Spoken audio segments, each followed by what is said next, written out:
Shri Gurubhyo Ishanji. Namaha. Hari Om. Good evening, everyone. On behalf of San Diego Satsangha, I want to welcome you all for the Pravachana Series titled as Sumadhva Vijaya and Tattvavada Chintane, hosted by Dr Pratosh Acharya. Over the past 5 days, we have released Acharya Madhva Charitre with highlights across 16 sargas. Starting today, we will shift into Tattvavada Chintane, and there is no better way to start than with the recital of the Mangala Shloka Kanduka Stuti by Ishanvi. Hedeshu. ಎಲ್ಲರಿಗೂ ನಮಸ್ಕಾರ. ಶ್ರೀ ಇತಿ ಶ್ರೀಂ ಶ್ರೀ ಗುರುಭ್ಯೋ ನಮಃ ಇತಿ ಹರಿ ಶ್ರೀಂ ಅತ ಕಂದುಕಸ್ತುತಿಃ ಅಂಬರಗಂಗಾ ಚುಂಬಿತಪಾದಃ ಪದತಲವಿದಲಿತ ಗುರುತರ ಶಕಟಃ ಕಾಳಿಯ ನಾಗಕ್ಷ್ವೇಲ ನಿಹಂತ ಸರಸಿಜ ನವದಲ ವಿಕಸಿತ ನಯನಃ ಕಾಲಗಣಾಲಿ ಕರ್ಬುರಕಾಯಃ ಶರಶತ ಶಕಲಿತ ರಿಪುಶತ ನಿವಹಃ ಸಂತತಮಸ್ಮಾನ್ ಪಾತು ಮುರಾರಿಃ ಸತತಗ ಸಮಜವ ಖಗಪತಿ ನಿರತಃ ಇತಿ ಶ್ರೀಮದಾನಂದತೀರ್ಥ ಭಗವತ್ಪಾದಾಚಾರ್ಯ ವಿರಚಿತ ಕಂದುಕ ಸ್ತುತಿಃ Shri ಸಂಪೂರ್ಣಂ ಶ್ರೀಕೃಷ್ಣಾರ್ಪಣಮಸ್ತು. Okay. Thank you, Ishanvi. Over to you, Dr. Pratosh Acharya. It was a very nice rendition.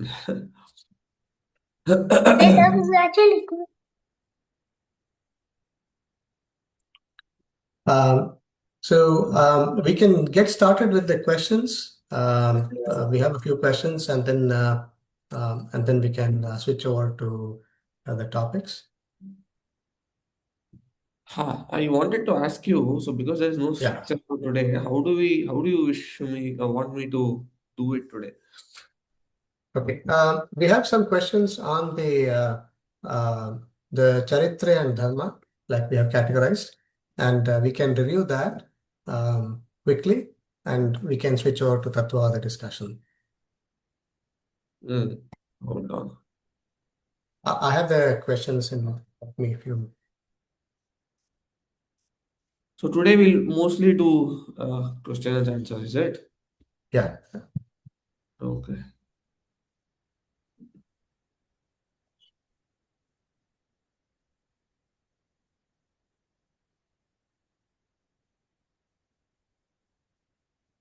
So is this the same Excel sheet that you shared with me, which has Yes. about 8, Yes. 16, 17 questions, huh? Correct. Yeah, including Siddhanta related questions, we have 21. So I was thinking we can do the charitre and the dharma related questions because they come from the kids and the interest in the kids based on the talk. So in the last few days. And then we can switch over to Siddhanta once we get deeper into the two other discussions. Okay. Shri Gurubhyo Namaha. स्पृष्टदोषगन्धाय कल्याणगुणसिन्धवे Namo Namo भक्तमुक्तिदायिने शेषशायिने श्रीमदानन्दतीर्थार्य पादपङ्कजरेणवः पवित्रयन्तु मां नित्यं पावपाटनपण्डिताः अपादमौलिपर्यन्तं गुरुनामकृतिं स्मरेत् तेन विघ्नाः प्रणश्यन्ति सिद्ध्यन्ति च मनोरथाः. Okay. So it would be good if the person who actually asked the question is around and they ask me the question again so that I understand what their intent is. I can read out the question and then try to give an answer as well. But if they're around, is that I see an old document here, only 19 questions. Now it came. What do I start with, Mahidhari? You tell me. Which question do you want me to take up? There is no particular order. I've just put these based on how they came in. So we'll start with the first one. As per Sumadhva Vijaya Sannyasa Nama of Shrimadaacharyara is Purnabodha. And that of Vedanta Samraja Pattabhisheka is Ananda Tirtha. When was the name Purna Pratnya given? and I think there is a clarity being asked on the names. Oh, okay. Yeah. Okay. See, in the Sumadhva Vijaya, um, I had listed it when I was studying Sumadhva Vijaya. There are about 100 odd names that are given, synonyms that are given to Acharya. Okay. Purna Bodha and Purna Prajna are synonyms. Prajna and Bodha are the same. Okay. The shloka goes like this. Gunana Ruponnati Purna Bodha iti Amushanama Dvija Vrindavanditaha. The name that was given was Purna Bodha. Okay. But then Bodha and Prajna, since they are synonyms, one can use Purna Prajna also. I'll give you another example. Ananda Tirtha, right? There's a the word Sukha is synonymous to Ananda, and therefore Acharya is also referred to as Sukhatirtha. Sukatirtha. Sukatirtha Padabhita Patataha. So both of these actually, the name in Sanskrit language, especially in Saundrija Kavya, hundreds of names are used, which mean the exact same thing. So Purna Prajna, Purna Bodha, Brihanmati. So a lot of places, no, Acharya is called Brihanmati. So Brihat is again Purna, Mati is Jnana. So it's a synonymous to Purna Bodha, Purna Prajna. Therefore, Acharya is called Brihanmati. So see, those kinds of things are done. So there are hundreds of such things. You can observe that in uh, compositions of Dasaru as well. They use these kinds of things multiple times. So, synonyms are used multiple times. So that is what it is. Okay. Then So the question about Purna Prajna happened, Purna Bodha and Purna Prajna is the same. I think that is the answer to correct, the correct, correct, question. Yeah. correct. So the next charitre related, this is also maybe Tatpara Nirnaya borderline, because we have discussed this in Sundarkanda, it comes up as well later on.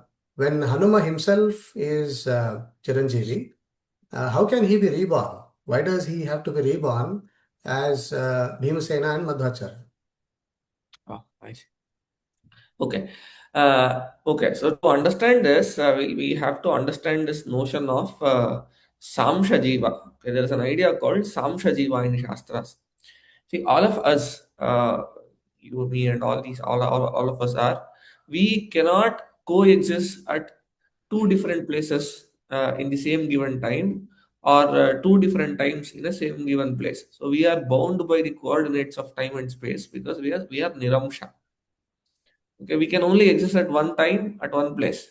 So if you change times and place, we can't exist at multiple times at multiple places. Uh, However, all chetanas, starting from the Tattvavimani Devata, okay, they are all called Samsha Jivas.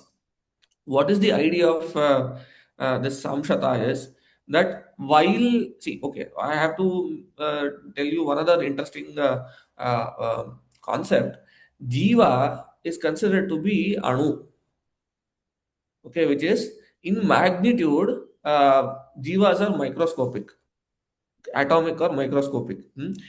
This has to be made, this has to be explicitly stated because there are a lot of schools of philosophies in Indian school of thought where they assume Jiva to be a Vibhu entity, all pervading entity. But in our Siddhanta, we state that Jiva is Anu, okay, and we reside at a place. Now, in these Samsha Jivas, in spite of being Anu, can coexist in multiple places at the same given time. Okay.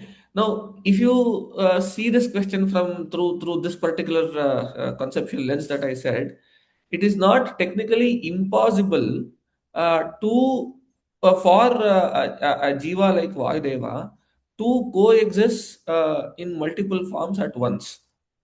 So, if the question is about technical impossibility, that when Hanumanta is living already, uh, how could he be born as Bhimasena and Madhvacharya? So that jiva can philosophically, it is plausible that that jiva can exist in multiple forms. In fact, as we talk, Vayudeva exists in the hearts of all Chetanas, right? In different forms. So which means, he can take infinite forms at once because he's Samsha. And that is true with all Tattvavada Devatas. Other example is during the single time frame of Mahabharata, uh, Rudradeva had three appearances, right? One is Durvasa, the other is Ashwathama, and the third is the Mula Rupa Rudra, right? So there are three appearances that was there at given point in time, and Brihaspatacharya has had two appearances. One is Uddhava, the other is Dronacharya, and so on. So this has been seen time and again, for Samsha Jivas. Now, if the question is that what was the need when there was already one Rupa that was present, what in fact uh, this brings me to that very interesting shloka in Vastuti, right? We keep chanting every day. Gachan Sogandhikatam Padisa Hanumatah Puchamachasya Beva Prodhatum Nashakasya Tomorobusha Bhishayamastheti Purnagna Ujasoste Gurutamobusho Shivadananda Tirtha Krida Matram Tadetat Pramada Sudhyam Mohagat Veshabhajam.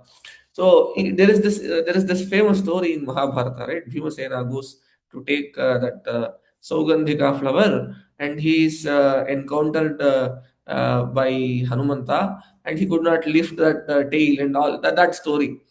Vadidacharya refers to that story and says, Kachan Sogandhikaram Patisa Hanumatah Puchamachasya Bhima. So it was demonstrated that you could not lift the tail of Hanumanta. प्रोद्धर्तुं नाशकत भीषयामास्तेति पूर्णज्ञानोदसोस्ते घृतोमुषो श्रीमदानन्दतीर्थ क्रीडामात्रं तदेतत्. You have purna jnana and ananda because you are ruju. These kinds of things does not fit into the philosophy at all. Krida matram tadeta. This is just a play that you did with yourself. Why should one do such kind of a play? Pramadada sudhiya mohagad dvesha bhajam. So similar thing is said in Sundarakanda also, right? Um, तेषां विडम्बनाय वा दैत्यानां वञ्चनाय च पश्यतां कलिमुख्यानां विडम्बोऽयं कृतो भवेत्. Okay, so devatas enact like this to make sajjanas uh, relish that story as a play, and durjanas will think that Bhimasena and Hanumanta are two different entities because see, they quarreled with each other, right? So pramadasa sudaya mohagat desha bhajam. So intentionally they create these kinds of plays to ensure that the sajjanas understand correctly and durjanas get misled. So this is what it is. So yeah, so that is the story that is said. So now Samsha Jivas can coexist in several forms at a given point in time is the philosophical underpinning of this thing. Now, if the question is, why do they take multiple rupas? Why can't they do everything with a single rupa?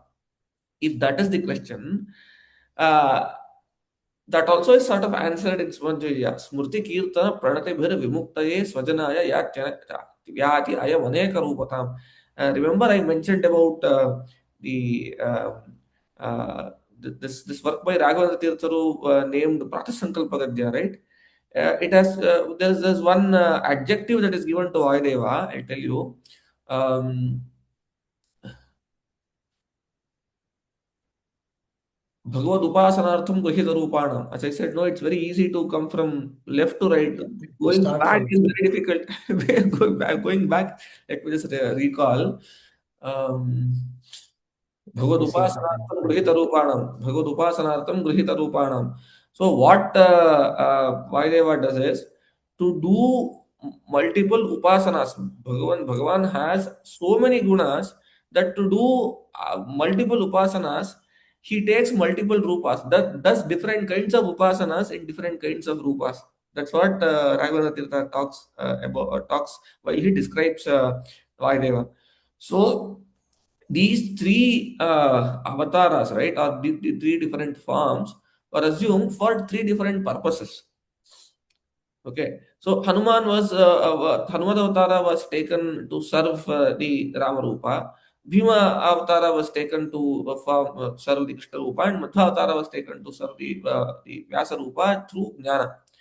Now, okay, the short answer is there are different purposes, and therefore they take different form to serve different purposes.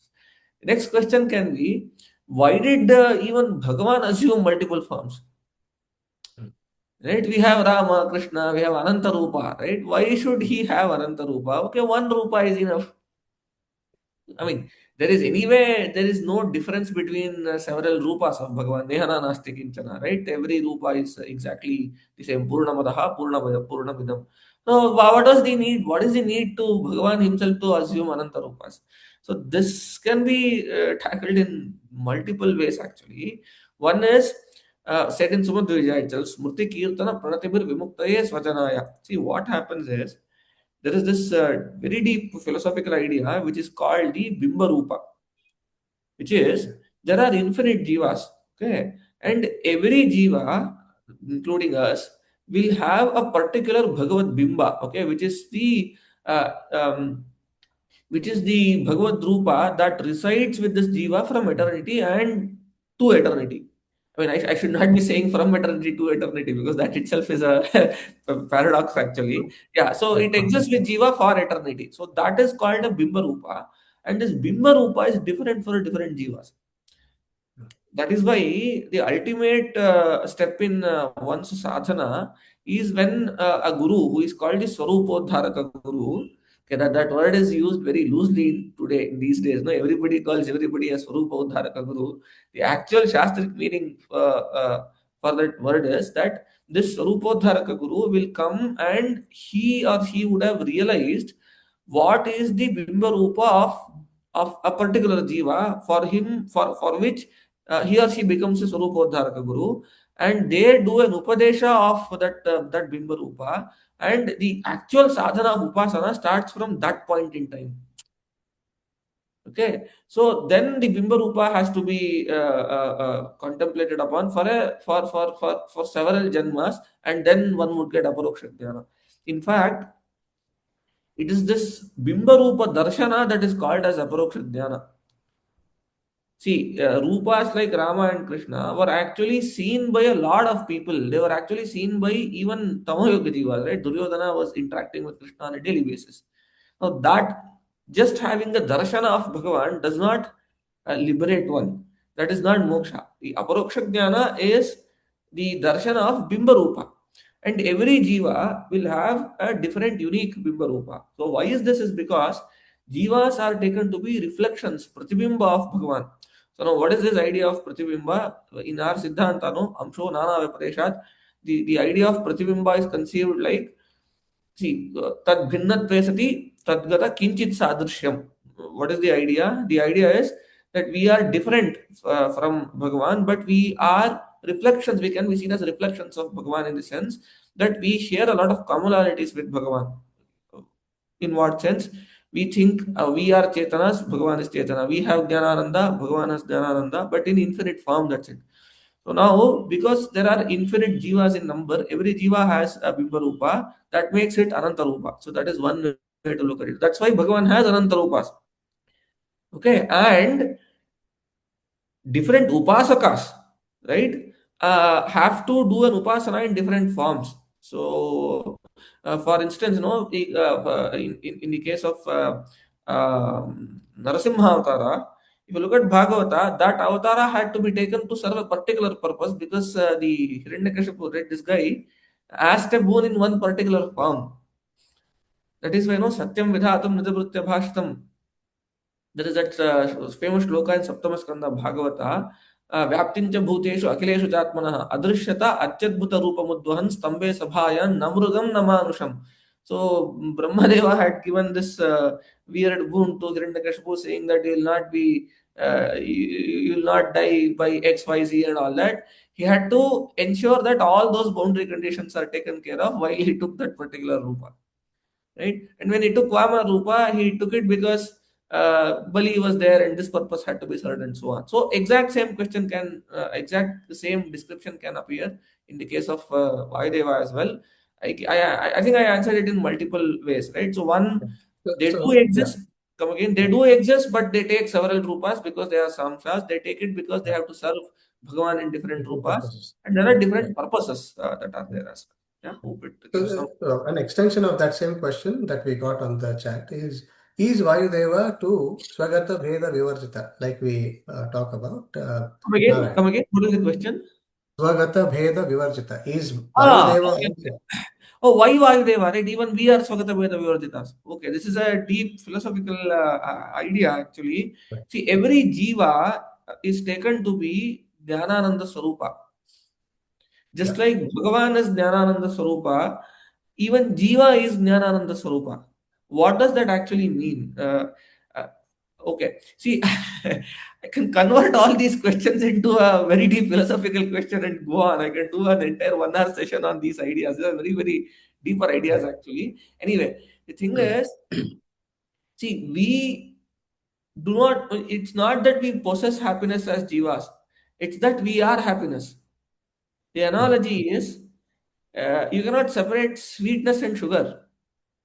Just like that, you cannot separate happiness from jiva. So, jiva, that is why the ultimate goal of all this is to realize oneself. So, what does that mean? See, in our philosophy, happiness is not something external, it is completely internal. Okay. Now, the question, one question that might arise is, if we are ourself happiness, why are we not experiencing it right now? We exist, but we do not experience our own happiness. Why is that is happening? So that is happening because of this thing called linga deha that has been associated with that for from time immemorial. It's anadi, and there is some covering to our own sarupa that is not letting us experience our own happiness. Now, in fact, we do experience our own happiness during deep sleep. That is called sushupti. During the time of sushupti, the bliss that one experiences is one's own bliss, because everything else is shut off at that point in time. Okay. Now, the reason I cited all this is that jiva is inseparable by his or own happiness. So that is Swagata Bheda Varjana. And jiva himself or herself is jnana. So jiva's jnana and jiva's, which I call as metacognition, jiva's metacognition jnana and jiva himself are not different. They are the exact same entity. The only thing is that we are not samshas, in the sense that we cannot assume multiple forms at given at one point in time. Tattvavada devatas can, and of course they have the idea of Sakata Veda Vivardita apply there too, because if it can apply at our levels, it will definitely apply at their levels as well. So when we talk about the Bimba Rupi within the Jiva, that we do Avana during when we do Bimbosmi and Pratibimbosmi, and we do the Avana from within during the Deva Puja also. So where does that come from? In this, is it part of the physical body? Is it part of the Linga Deha? What is the entity that we should visualize? Because It is Jivantargata Rupa only, that is very clearly said. right. See, there will be a Dehantargata Rupa as well, but the Bimba Rupa is Jivantargata only. Right. Yeah. Going back to the previous question on the names, okay, so we got a couple of follow-ups. Hmm. So one is the name Madhvacharya, that was not really assigned by anybody to him in the sense that his Purva parents from the Purvashrama and or his Acharya or his Guru. So how did it come by? And Ah. why do we keep referring to him as Madhvacharya or Shrimadaacharyara instead of the names given, which is Purna Prajna, Ananda Tirtha, and so on? Ah, okay. Okay. Yeah. I'll answer the second one first and then go to the first one. See, it is just a choice. I mean, you call him Ananda Tirtha, you call him Purna Prajna, or you call him Madhvacharya, it doesn't matter, in the sense that all are valid names. But even the Shrimadaacharyara, right? That is, see, Acharya is reverence, okay? Srimad Acharya, the Sri Acharya, right? It's just Sri Acharya, but you, instead of saying Sri Acharya, you said Srimad Acharya. Mat is having. So an Acharya that has Sri is Srimad Acharya. That's it. Okay. That is said because there is a Dharma Shastra ruling that says Guru or Nama Nagrandhiyat. So one should not take the name of a Guru. See, I never take my Guruji's name. I only call him Acharya. Because Dharma Shastra says one should not take the name of a Guru. That is why you call him Srimad Acharya or Acharya. That's it. Okay. Now, coming to the first question, no, Madhva, it's an interesting question. It is true that that was not given by either his parents or his sannyasa guru or anybody. But Acharya, when he writes every work, no, at the end of every work, he writes a colophonic shloka. Okay. Now, what is a colophon? It is where the author ends that work by saying, "Oh, this is composed by me, so and so, and all that." That's colophon. Acharya writes a colophonic shloka, and here is the shloka. यस्य त्रीण्युदितानि वेदवचने रूपाणि दिव्यान्यलं भट्टदर्शनमित्थमेव निहितं देवस्य भर्गो महत् पृक्षो वचोनयं हनुमकं no वायो रामवचोनयं हनुमकं पृक्षो द्वितीयं वपुः मध्वो यस्तु तृतीयरेत रमुना ग्रन्थः कृतः केशवे. Okay, so he named he referred to himself as Madhva. That shloka summarizes like this. Uh, mm, Madhva composed, he refers to himself as himself in third person, and says, thus the third avatar of Vayu, which is called Madhva, composed this particular work, is how he refers to himself. Now, where did this name come from? This name actually came from Rigveda Samhita. In Rigveda, yeah, there is one particular sukta that's called Balitha Sukta. There, see, in the first day I mentioned that the name Purna Bodha or Dasha Pramati is said in Balitha Sukta as well. Trutiyam Asya Rishabhasya Dohase Dasha Pramatin Janayanta Yoshanaha. Right? There, Madhva Adave Guha Santam Matarishwamatayati. So the name Madhva comes from Veda. Okay, that's why he's referred. And we choose the word chose to call him Madhvacharya because it came from Veda. Right? It did not come from his parents or anybody. Having said that, the word Madhva is again synonymical to Ananda Tirtha. Okay, Madhuva is Madhva, right? There, Madhu Ananda Samproktaha Variti Jnana Muchyate. So Madhu is Ananda, Va is Jnana. So whose Shastra that leads to Ananda or Jnana, or Sukha is Ananda Tirtha. Same thing is Madhva. Right? That's why both again Madhva is also a synonym to Ananda Tirtha, and because it is a Vedic name, that name is chosen often by the world. So that's why he referred to I as. have a follow-up on this. I have an interesting follow-up.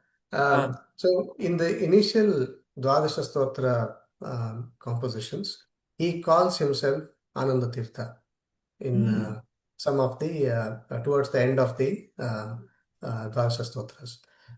So when did he start referring to Madhva as the name? At what point in time did that transition oh, happen? it's an interesting observation, but I don't know actually, honestly. Yeah, that is correct. What you said is in the third stotra and all that, na. Yeah. Sukhatirtha Padabhita Padatas Taritam. Yeah, and then he also said, and then the Ananda Tirtha 11th and the Samnanma 12th. Ananda Tirtha Samnanma Purna Pragya Samnana Pradayuta. Purna Pratap Vijaja, yeah. So See, even the last one, yeah, uh, uh, it's all about Ananda Ananda Tirtha. Mukunda Aravinda Nayana, Ananda Tirtha Parananda Varada. Correct, correct, true. So And Dasa never. Stotra is all about Sukha Tirtha, Ananda Tirtha, but based on your comment, I think Madhva was. Madhva, see, this colophonic shloka appears in Mahabharata Tattvavada, in Vishnu Tattvavada, Right, Anuvyakhya, right. all these granthas. End of these works, it comes up. But your question is an interesting one. I don't know. Okay, so did he see? I mean, technically speaking, we should not be saying that, oh, he realized that he is Vayu after some time and then started calling him Madhva. See, in fact, see, all this is getting recorded. So if you there are things that I cannot tell you on record. But thing is, lot of people who antagonized Madhva Siddhanta say that he falsely claims himself as Vayu and all that, right? I mean, Yeah, yeah. That's a common argument. We have heard yeah, that. see, yeah. In fact, yeah, to counter that, I mean, you should not starve at Purapaksha. See, there are enough pramanas to this. In fact, Vayu Purana and all these things, no, they actually recite that Vayudeva comes up as takes up a Yati Rupa and does Jnana Karya and all that. The other interesting thing that I observed, right, Mahabharata, okay, has this interesting shloka that says that all Pandavas, okay, will be reborn in Kali Yuga. Okay, so that is said. So that, I mean, it is not pinpointed exactly so as to who is born as all that, but it is said that all Pandavas will be reborn in Kali Yuga. So that is another indicator. Vishwas has a question. So Vishwas, you want to go ahead? Yeah, Acharya, namaskara. One follow-up question, as you cited, like I think this was an argument that I had, or a discussion I had with one of my friend, and I did not know how to answer that. Since you mentioned about the Balikta Sukta, right? So, in the sense that we always, how should we, internalize the fact that Vedas are typically mentioned as Apaurushaya, right? So it is the entity that it is describing is nothing other than the Parabrahman, right? So when we establish Vedas at that altitude, right? Now we are going into Parabrahman existence plus Srushti plus Taratamya plus, like, we are going into that lineage and then quoting that, oh, you know what? That sloka now refers to our Madhvacharya and, like, Vayudeva, Avtara. So we are getting into a lot of like subsections, right? In the whole thing. So how can we, like, somebody asked me this question, I did not even know how to answer that. It was a very fair pushback. So just curious to, get your thoughts, because that straight connection to Madhva, as we chant Balikta, we will take it at face value, but good, strong Purva Paksha is there. I did not know how to answer. Okay. Okay. So it's a very good question. So the question is, how could the Apaurushaya Vedas talk about a particular avatara or any epochal event that happens in some point in time, right? So how can that happen? See, okay. So this takes us to a deeper philosophical discussion. Acharya himself says that. When Vedas describe something, they describe it at multiple levels. Okay, there is something called Pada Samanvaya, there is something called Vakya Samanvaya. Okay. Now, Acharya goes to the next level where he asks a stronger question. So, you say that everything refers to Brahman and his Gunapurti, but there are mantras in Veda that would tell you to perform a few particular types of duties. Okay, so for instance, Vasante Jyotisha Yajeta is one Veda Vakya that says every Vasanta, every Vasanta time, which is the spring time, one needs to perform a particular yajna called Jyotisthoma. Now, how is this referring to any guna of Brahman, right? The other example is Aharaha Sandhya Upasita. One has to do Sandhya Vandana every morning and evening. So how is this referring to Brahman and all that? And as you rightly said, there are descriptions of Srishti, okay, and all these. And Srishti is a time bound thing, right? There will be times where there is no Srishti, there is no Jagat and all that. How would the Veda describe something that does not even exist in some point in time? Is a question that Acharya himself asks. And the answer that is given is there is something called Pada Samanvaya, where see, remember I told you that in Sumadhva Vijaya itself, Acharya says that every Shruti Vakya has at least three meanings. At the ultimate level, all the individual words of Vedic text refer to one particular guna of Ishvara. So this is called Pada Samanvaya. So you don't even have to look at look into the Veda Vakya at an entire sentencing semantic level at all. So every single pada talks about Ishvara. So that is the Pada Samanvaya level. So referring to Balita Sukta or anything else also refers to talks about the Gunapurti of Brahma itself at the highest level. There's no question about it. So if somebody tells you that, oh, all the Veda is looking at Bhagavan's Gunapurti, we agree. There is no debate on that at all. Now, so now what does this enable us to do is that when the Madhva Avatara is not there, right? These suktas refer to Bhagavan's Gunapurti. So that always happens. That is time bound. That is not time bound.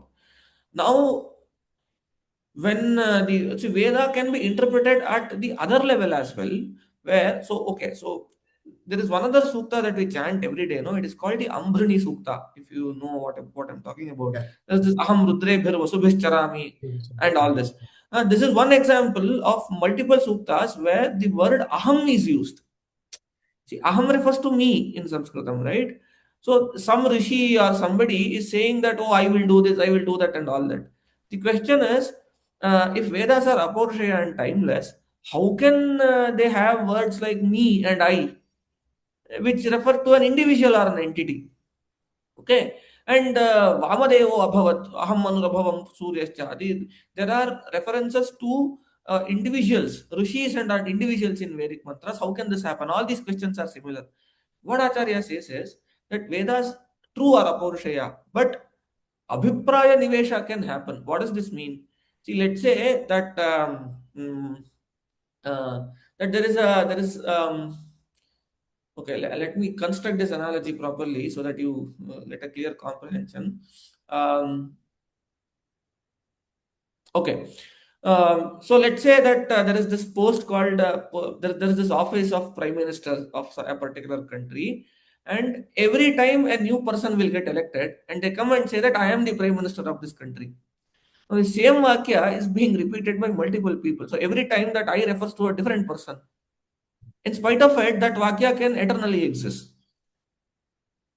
You get what I'm saying? So every new person comes to that office, says that I am the prime minister, I am the prime minister every single time. Okay, despite the fact that it's the same vakya that is being repeated by multiple people, but when somebody, depending upon who recites that vakya, the meaning for that I changes. So similarly, even with a vakya that is not composed by any individual, can still have can still have abhipraya nivesha, which is that a same vakya, a generic vakya, can be used by multiple people. So that is how it fits in that every kalpa different people come in and talk about that aham. In fact, if you go a little further, Balita Sukta exists eternally. But next kalpa, a different jiva comes to the Vayu status. So it's like that prime ministerial position. Okay, and it refers to that particular Vayu. So, Vedas being eternal does not contradict the fact that it is narrating a temporally local story because of two things. Okay, one, at the Padasamanvaya level, it only refers to Bhagavad Gunapurti irrespective of what. So, it does not talk about stories at all. So, that meaning exists always. At the second level, even if it says a temporally bounded story, because because Vedas can have even the eternal vakya can be used by individuals to indicate their particular abhipraya, even though the individuals change, that particular vakya can be reused and repeated despite being apaurushaya. I want to ask a couple of other questions. Yeah, I think there So, was another question. No, I'm just looking at the chats. So, but why does yeah, very worldly and observations show up in Vedas? See, I told you, right? At the Padasamanvaya level, these are not worldly events at all. So they all refer to Bhagavad Gunapurti. Okay. Talking in great detail about Saraswati, it seems like a rishi is talking about what they were seeing. Of course, see, Bhutam Bhutabhimani cha Taddeho Antarniyamakaha. So when the Rishi talks about Saraswati, Pavakana Saraswati, they were looking at something and using that particular Vakya that is there. Okay, it does refer to a worldly event at one level. At the second level, it refers to the Adhyatmika level. At the third level, it refers to the Bhagavad Gunapurti. It's the same Vakya that is being repeated every time. See, just because the Vakya is eternal, that's why I took that example. Right? Every Prime Minister says that, oh, I am seeing this particular office, I'm sitting here and all that. So every time the same thing happens, but the Vakya that is being used and reused is the same eternal Vakya that shows up every time. People are inferring historical events from Vedas nowadays. Very unfortunate, actually. They are doing it because, see, this since nobody who looked at specifically the Western Indologists that took up Vedic studies, yeah. they totally ignored the idea of Apaurushayata and they look at Veda as some scripture that is composed in some point in time. And that's why they retrofit it. Oh, they say, oh, see, in Vedas, this particular event is described, and that's why it was composed at this particular point in time. That's a very Western idea. It is not native to Shastric ideas at all. But philosophically speaking, this question is very valid. That if Vedas are Apaurushaya, how can it describe worldly events? That's a very valid question. And Acharya himself has taken this and says that same Vakya can be reused and Abhipraya Nivesha can happen. But whenever this worldly events, the follow-up question is, what happens to these Vakyas when the worldly events are not even existing? The answer is there is always this Patasamanvaya, which would describe Bhagavad Guna. Every single word describes Bhagavad Guna. You don't have to look at worldly events at all. That is the answer that is given by Acharya. This question is coming from a 7-year-old kid. So isn't it disrespectful to the teachers when you mention Vasudeva is not attentive in Gurukula and did not attend classes regularly? So is he setting a good example to the kids? Why should it be heard as a Mahakavya? Who asked this? Is that person around? Yeah, she is listening. Okay. Yeah, she's here. Namaskari. What's your name? Siri. Siri. Okay. Good question, Siri. Okay. It's good that you got that question at this point in age. I'm very impressed. See, I am a teacher by profession. Okay. I teach classes. So that's after this pravachana, I go to my class and teach a class. Now, you know what? Uh, when I was your age, like a student, I was doing, without studying Sumadhva Vijaya and all that, I was doing the same thing to my teachers. See, if you recall the story is that Vasudeva did not listen to teachers because what is being taught in that class became too boring for him. Correct? Now, if in your class, whatever is being taught is very boring, you are allowed to be, not attentive at all. In fact, even if I don't ask you, even if I ask you to be attentive, will you be attentive in a class which is boring for you?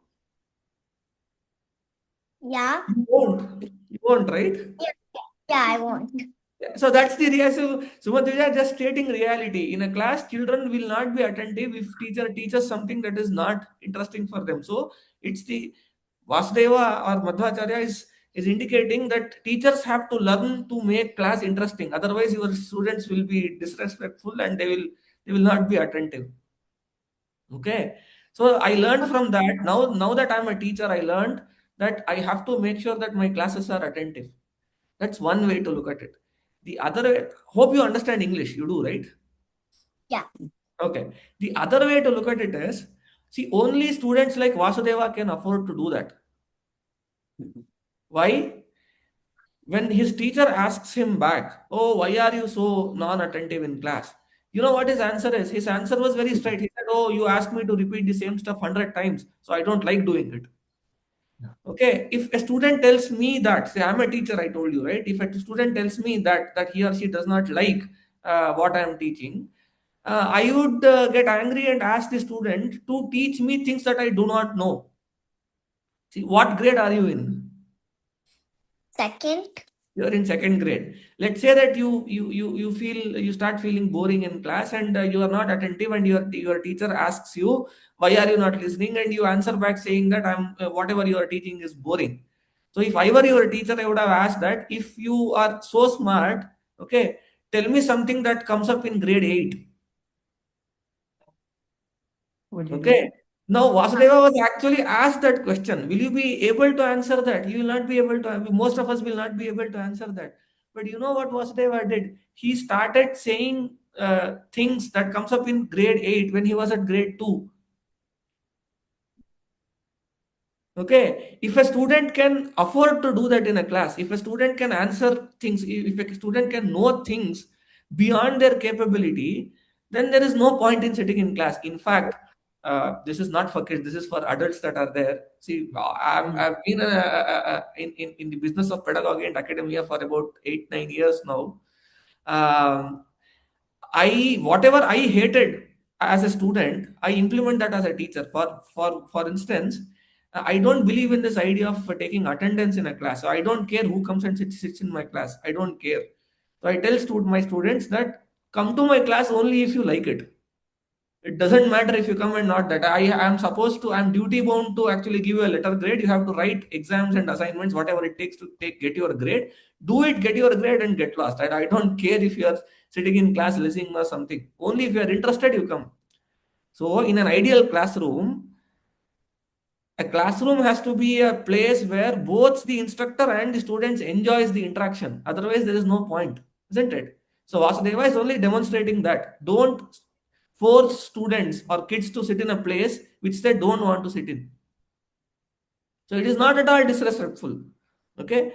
So being truthful never is disrespectful. If you are bored in a class, you are bored in a class. Right? Your teachers or instructors or parents get angry because you tell them truth. Let them become angry. See, if somebody gets angry because you are truthful, it's their problem, not ours. If you are bored, you are bored. What can you do about it? Right? So, in fact, the story continues. The same Vasudeva who said that your teachings are boring, once the teacher realizes that this kid is much more smarter than the teacher calls Vasudeva and asks Vasudeva to enlighten him. So the roles gets reversed. Student becomes the teacher and teacher becomes student, and this Vasudeva teaches his teacher everything that he knows. Adhyapakaya Vitatara Vimoksha Bijam. So if you are so capable that you know more than your teacher, sure, tell your teacher that I know more than you and teach them. See, I will be your first student if you do that. Okay. Does that answer your question? Does it make you happy? It is not disrespectful at all. See, the bottom line is saying truth, being truthful. If that hurts somebody, let it hurt somebody. We have to be truthful. That's it. If you are bored in a class, you are bored in a class. I mean, we can't help. It's the duty of your teacher to ensure that you are not bored. Okay. So the next question is on Madhva Mata. Mahidar, the- actually, it's 9 o'clock now. Okay. Yeah, I need to be there at ISC at 10 a.m. So I need to leave. It takes an hour for my travel. Okay.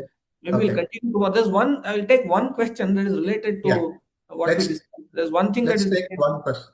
Yeah. Sorry.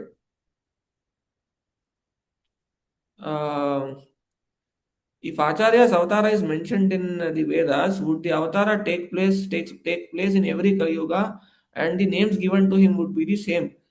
That's correct. That's correct. That happens. Dhata yatha purvam akalpayat. Same thing happens, same avatara comes up. Maybe not the next iteration. It may be Purna Prajna, Mahaprajna or something, but it will be similar because it has to be correlated with Vedas. Now, why not only Acharya? Most of the things gets repeated in universe. Dhata yatha purvam akalpayat. Right? That is what is mentioned. And by the way, I should have given you a disclaimer in the beginning. I'll give it anyway, nevertheless, which appears to everything that I talk on all days. See, if you ask me if I have realized any of these concepts, I definitely have not realized any of these concepts. I've just read more books than you people. That's it. I'm simply parroting whatever is there in the book. If you ask me if you have realized Acharya, if you have seen God, if you have done this, they have some siddhi and all that, I'm sorry, I have nothing. Okay, I am a bookworm and I've read a lot. I mean, thanks to my teachers, I've read a lot of books, and whatever I've read in books, I've just parroting all those ideas. So this is most of the things that I tell you are things that I've read from books. So if you ask me if you have seen the Srishti happening multiple times, no, I have not. It is said in one. I can only cite one of the Sarvamulas and tell you whatever is described in Sarvamula. That's it. So that's a disclaimer. So don't consider me as some yogi or some siddha or something. I'm not any of that.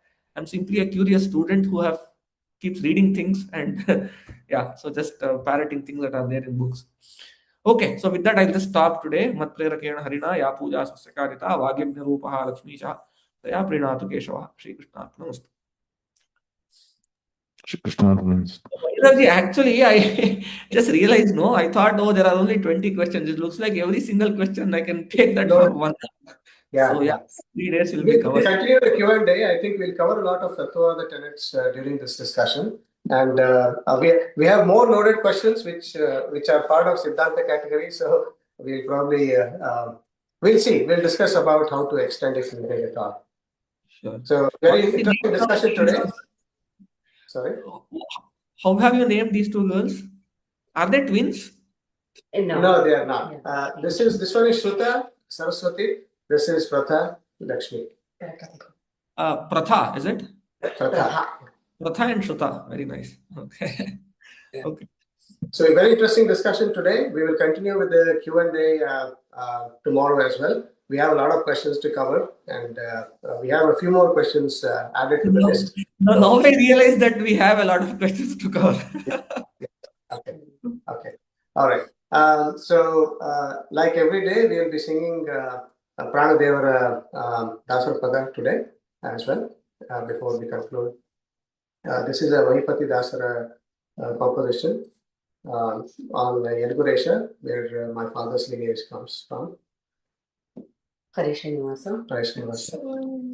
Hare Srinivasa. Bannisaragavalla Nima Prasannamurti. Bannisaragavalla Nima Prasannamurti. Yadaguravasa Hanuma. Yadaguravasa Hanuma. Bannisaragavalla Nima Prasannamurti. Yadaguravasa Hanuma. Yadaguravasa Hanuma. Anjaneyudaradi janisi teja punjaravana seveyali mana nilisi. Anjaneyudaradi janisi teja punjaravana seveyali mana nilisi. Kanjabhavana pattadharisi balu ranjisi mere bhaktagrani enisi. Yalaguravasa Hanuma. Yalaguravasa Hanuma. Jnana Bhakti Vairagyagali Sare Ganeno Chidanara Uradalokadali. Jnana Bhakti Vairagyagali Sare Ganeno Suranara Uradalokadali. Jnana Vidhiye Vikramadali Sharanagata Rakshaka Nema Vedudali. Yalaguravasa Hanuma. Yalaguravasa Hanuma. Muravatāradi, Muravatāradi, Muravatāradi bandhu. Muravatāradi bandhu. Dino dharana ಮಾಡಿದೆ ಸದ್ಗೋದೆಗಳಿದು. ಮೂರವತಾರದಿ ಬಂದು ದೀನೋದ್ಧಾರಣ ಮಾಡಿದೆ ಸದ್ಬೋಧೆಗಳಿದು. ಕಾರುಣ್ಯ ಗುರುವಾಗೆಂದೆಂದೂ ಸಹ ಕಾರದಿ ಮಹಿಪತಿ ಮಹಿಪತಿ ಸಹ ಕಾರದಿ ಮಹಿಪತಿ ಸುತಗೊಲಿದೆಂದು. ಯಲಗುರವಾಸ ಹನುಮ. ಯಲಗುರವಾಸ ಬಣ್ಣಿಸಲಡವಲ್ಲ ನಿಮ್ಮ ಪ್ರಸನ್ನ ಮೂರುತಿ. ಬಣ್ಣಿಸಲಡವಲ್ಲ ನಿಮ್ಮ ಪ್ರಸನ್ನ ಮೂರುತಿ. Yalaguravasa. Yalaguravasa. Yalaguravasa. Yalaguravasa.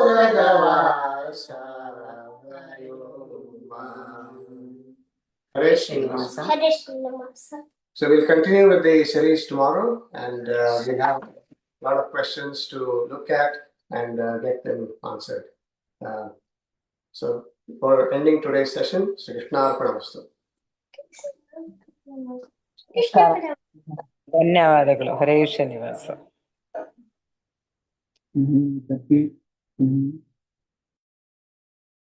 ಹರೇ ಶ್ರೀನಿವಾಸ.